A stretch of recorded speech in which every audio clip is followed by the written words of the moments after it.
So in this video, we're going to talk about equations in two variables and graphs and points. So just to be a little more clear, so we're going to be looking at equations that look like this. So just kind of an introduction to them, and then like plotting points on graphs. That's what we're going to talk about.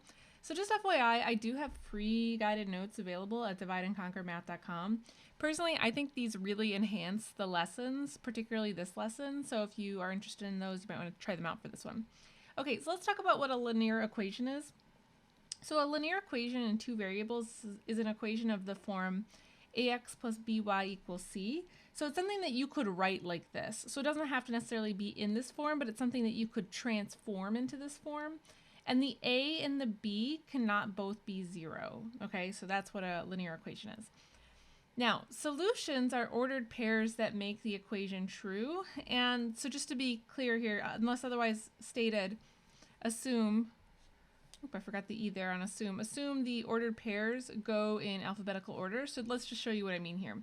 So I've got this example here. So what we're going to do is we're going to determine if the ordered pairs are solutions for these equations. So basically I've got 3x minus 2y equals 4. So I've got x and y. So then I just assume that this ordered pair goes in alphabetical order. So this will be the ordered pair. This will be x comma y. And so basically this is what I'm going to plug in then for each letter. So I'm going to rewrite this ordered pair in this equation. So this will become 3 times 2 minus 2 times negative 1/2. And I want to see, will this equal 4? So now I've got to figure this out. So this is going to become 6.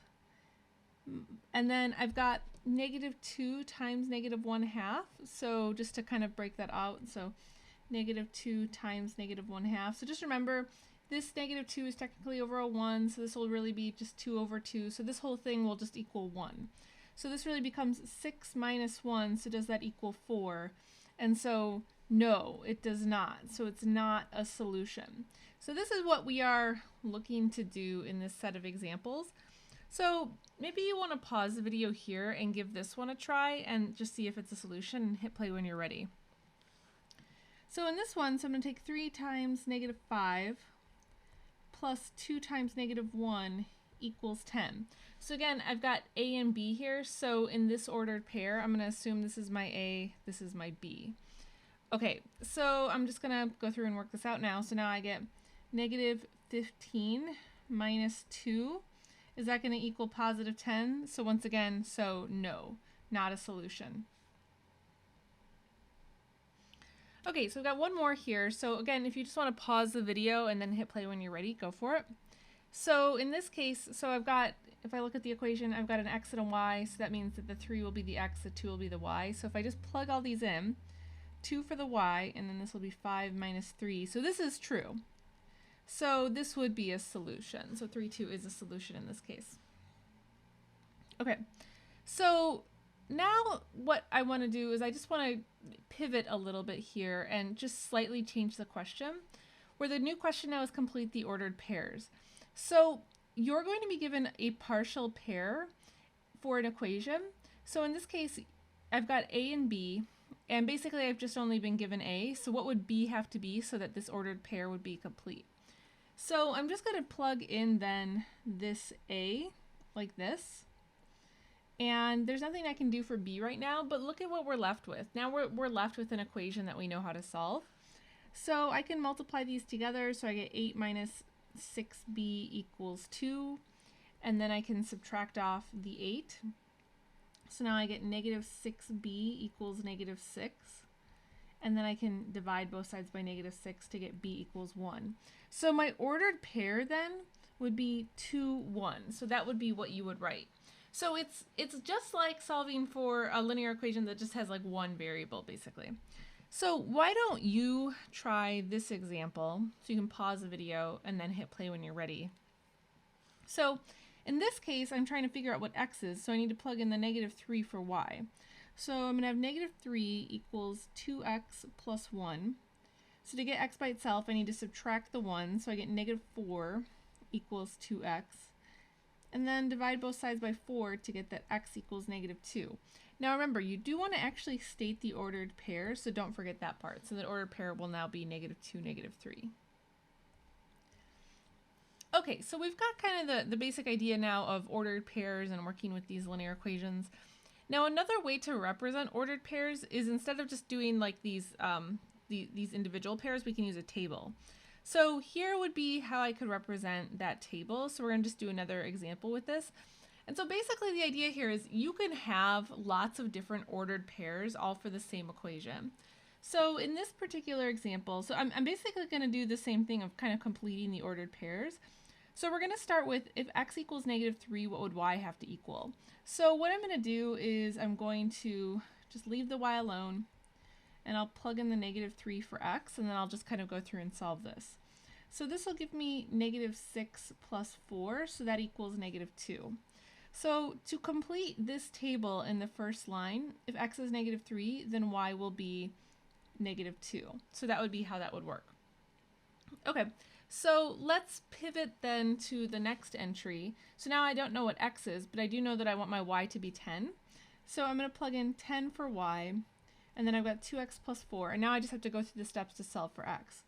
So I'll subtract off the 4 to get 6 equals 2x. Divide both sides by 2, and I will get that x equals 3. And so there you go. So there's x equals 3. Okay, so let me clear some space. And so we've got just one more entry to do in this case. So now we want to do x equals 0. So repeating the same process again, I leave the y alone. I'm plugging in the 0 for the x, and now we just see what we get. Now in this case, this will just give me 0 plus 4. So I get y equals 4. And so there you go. Okay, so if you feel like you've got it, I've got a second example here. So why don't you pause the video and just double check your understanding and then hit play when you're ready. Okay, so in this case now I've got everything in terms of a and b. So first I'm going to leave the a alone, and I'm going to plug in 0 for b. So what ends up happening is I'm actually just left with 3a equals 12, and then I divide both sides by 3 to get my a equals 4.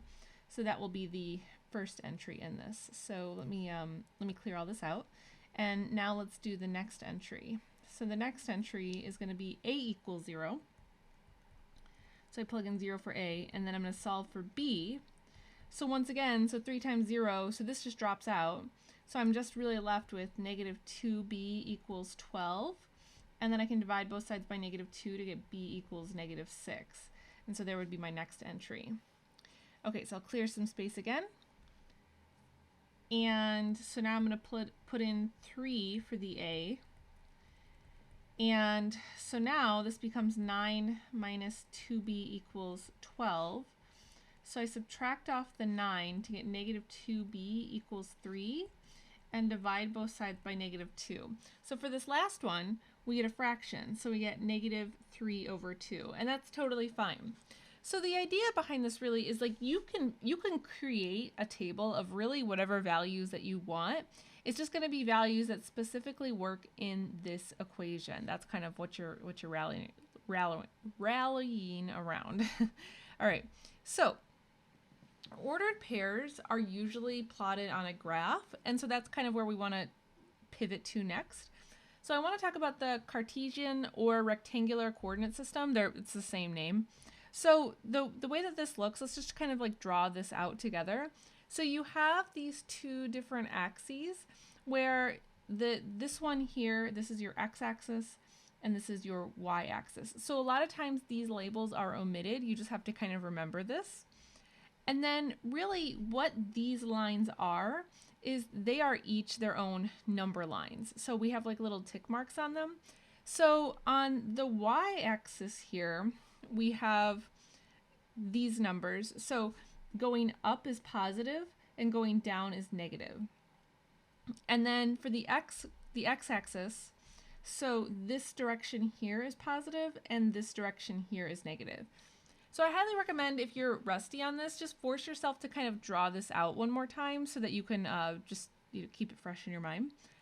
So a couple other things about this graph. So this point here, this is what's called the origin. So it's the point 0, 0. So the one thing that's not marked here would be 0, 0 for x and y. And then as we go around the graph like this, so we actually have, so this part here, this is quadrant 1. And then we go this direction to quadrant 2, and then down to quadrant 3, and then quadrant 4. So this is how we break up like these 4 parts of the graph. We label them as these different quadrants. And I always feel like the way that we label this, it's not like the most intuitive, but this is the way that we think of the quadrants. Okay, so now what I want to do is I want to talk about just plotting points real quick, and this will be where we leave off this particular video. So you have in your notes, you have a graph. So like I said, if you are rusty, you might actually want to write like that this is the x-axis and that this is the y-axis. And so basically every tick mark that you see, that will represent 1. So if I wanted to plot these points, so the thing to remember here, this is x, this is y. Okay, so I've got x, y. So what I'm going to do here is for this first one, so we're going to plot this point A. So I'm going to go to -2 on the x-axis. So here's my x-axis. Here's 0, 0. And then I'm going to go 1, 2 in the x direction. Okay. And then it says to go 3 in the y direction. So I already went 1, 2 in the x direction, -1, -2. And now the positive y direction would be up. So I'm going to go up 1, 2, 3. So here's where the point would be. So I will go ahead and label that 1, 2, 3. And I'm just going to mark this with an A. Okay. So there was our first point. So now let's see, I'll just maybe mark that was in blue. Let's do this point B in pink. So now it's still the same thing. So on the x-axis I go to +4, and then on the y-axis I go to -1. So in this case I start at the origin. I'm going to go +1, 2, 3, 4 on the x-axis, and then down 1 on the y-axis. So 1, 2, 3, 4, and down 1, and here's my B. Okay, so maybe you want to pause the video and just double check that you are good on this. So do the other 2 and then hit play when you're ready. So for C here, so now I'm going to go 1 in the x direction and then up 1, 2, 3, 4 in the y direction. So here would be my point C. And then for my final one, so for D, so I go 0 in the x direction, and then I go down 4, 1, 2, 3, 4 in the y direction. So there's my D. And so there are my 4 points. So in other videos, you're going to do a lot more plotting of points. This is just kind of a quick refresher. So hopefully this was helpful. That will conclude this particular video. So thanks for watching, guys. I'll catch you the next time.